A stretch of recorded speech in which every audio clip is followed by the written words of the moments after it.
Vote আসে, vote যায়, গ্রামবাসীরা 22 বছর ধরে অপেক্ষায়, যদি তাদের পথের দাবি পূর্ণ হয়। পরিস্থিতি এমনই যে ছেলে মেয়েদের স্কুলে পাঠাতে ভরসা পাচ্ছেন না মগরাহাট পশ্চিমে উস্তি থানার অন্তর্গত হরিহরপুর গ্রাম পঞ্চায়েতের কেশলি এলাকার কিছু অভিভাবক। কোথাও স্কুলে যাওয়ার রাস্তায় জল জমে রয়েছে, কখনো আবার জোয়ারের জল ঢুকে পড়েছে একমাত্র পথ চলার রাস্তার ওপর। স্কুল ও বাজারে যাওয়ার পথ যদি নিরাপদ না হয়, তবে কোন এলাকায় কার ভরসায় কোন পথে ছেলে মেয়েকে স্কুলে মাদ্রাসায় পাঠানো যায়?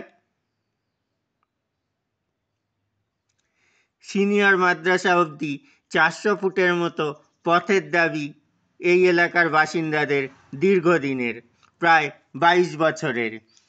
পথ তৈরির জন্য জমিও দিয়েছেন অনেকেই, কিন্তু পথের দাবি আজও পূরণ হয়নি।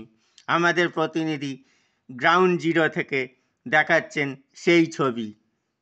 আমাদের প্রতিনিধি বাইজিৎ মণ্ডল হাজির হয়েছিলেন অন দ্য স্পট সেই এলাকায়।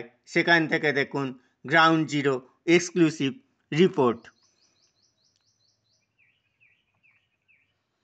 জানা গেল 400 মিটার রাস্তার জায়গায় একবার 100 মিটার রাস্তা তৈরির জন্য টাকা বরাদ্দ হয়ে এসেছিল এবং সেটা নাকি ফিরেও গেছে। ভোটের সময় বহু প্রলোভন প্রতিশ্রুতি দেয়া হয়, কিন্তু বাস্তবে সেই প্রতিশ্রুতি পূরণের কোনো প্রয়াসই চোখে পড়ে না, ফলে সবাই ভীষণ অসহায়। সেই সব অসহায় মানুষের কথা তুলে ধরলেন স্কাই নিউজের প্রতিনিধি গ্রাউন্ড জিরো থেকে বাইজিৎ মণ্ডল মহাশয়। পরে আমাদের বেশ 2.5-3 বছর পরে একটা এসছিল 100 ফুট রাস্তার একটা এসছিল, কিন্তু এটা যেহেতু 400 ফুটের রাস্তা, সেই জন্য 100 ফুট বলে হয়নি। সে টাকাটা এমন সময় তারা রিটার্ন করে দিয়েছে, তারপরে বলল হয়ে যাবে এইভাবে এখন প্রলোভন দেখিয়ে চলছে। কোনো ঠিক ঠিকানা নেই, যেহেতু দীর্ঘ এটা 22 বছর চলছে, সেইভাবে মানুষ উপকৃত হলো না আজও পর্যন্ত।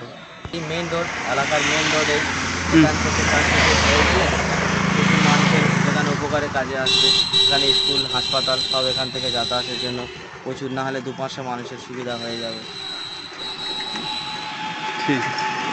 দাবি হচ্ছে একটাই, যেটা আমাদের আজকের এই যে 400 ফুট, মাত্র 400 ফুট রাস্তা, এখান থেকে আজকে দীর্ঘ 22 বছর হয়ে গেল এলাকা যারা নেতৃত্ব দিচ্ছে শুধু আমাদেরকে প্রলোভন দেয়, রাস্তাটা হয়ে যাবে ভোটের পরে হয়ে যাবে, এরকম করে প্রলোভন দিয়ে আজকে দীর্ঘ তারা 22টা বছর এইভাবে কাটিয়ে দিয়েছে, কিন্তু আমরা তার কোনো নমুনা দেখতে পেলাম না।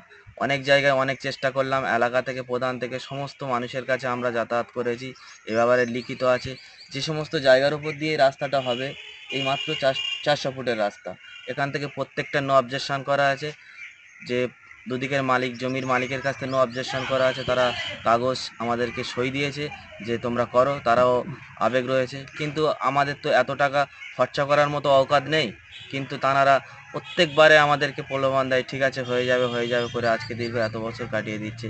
এখান থেকে এই রাস্তাটার জন্য ছোট ছোট বাচ্চারা থেকে চালু করে স্কুলে যায়, হাই স্কুল, উচ্চ মাধ্যমিক, কলেজে যায়, এমনকি এই রাস্তা দিয়ে খুব সমস্যার মধ্যে পড়ে, তারা বর্ষাকালে যেতেই পারে না, টোটালি অফ, চারদিকে হাঁটুর উপরে কাপড় তুলে পায়ে কাদা লাগিয়ে তারা পানির ওপর দিয়ে তারা স্কুলে যায়, হাসপাতাল বাজার সব এইটা দিয়ে। এটা অলরেডি আমাদের 30-40টা মানুষের এটা হয়ে গেলে সুবিধা হবে, এবং তারপরেও যেটা এখন রাস্তাটা হয়ে গেলে এলাকার না হলে 200-400 লোকের এইটা দিয়ে যাতায়াত করার জন্য সুবিধা হবে, বাজারে, হাসপাতালে, স্কুল কলেজ, কেজি স্কুলে যাওয়ার জন্য প্রত্যেকটা মানুষের উপকারে কাজে লাগবে। সেই ব্যাপারে আমরা অনেক আবেদন করলাম, অনেক মানুষের কাছে গেলাম, গ্রামের গণ্যমান্য ব্যক্তিদের কাছেও গেলাম, কিন্তু তারা আজও পর্যন্ত এই ব্যাপারে কোনো কর্ণপাত করেননি।